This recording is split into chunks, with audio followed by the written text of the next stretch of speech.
The escalating conflict between the US, Israel, and Iran has plunged the Middle East into a new level of turmoil, drawing regional and global attention amid mounting casualties and widespread destruction.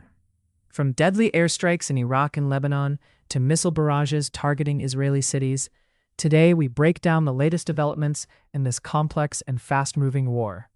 Since the conflict began, the violence has intensified sharply. Recent U.S.-Israeli airstrikes in Iraq's Anbar province targeted the pro-Iran Popular Mobilization Forces, killing at least 14 people during a commander's meeting. Concurrently, attacks on Kurdish Peshmerga forces in northern Iraq's Erbil province left 5 dead and nearly 20 injured.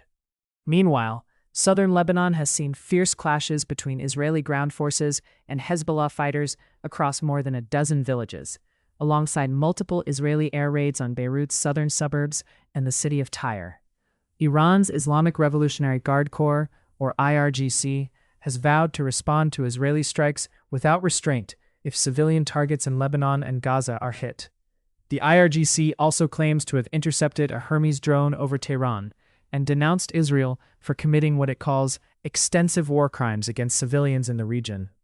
In response, Israeli health officials report nearly 5,000 injured since the hostilities began, and missile shrapnel has recently caused injuries in Tel Aviv, with search and rescue teams deployed in southern Israel following new Iranian missile launches. The war has severely impacted civilian populations. Iranian authorities report over 1,500 deaths and nearly 18,000 injuries since the late February onset of attacks, including more than 200 children. Residential areas in northwestern Iran, such as Tabriz and East Azerbaijan province, have been hit multiple times, resulting in significant casualties.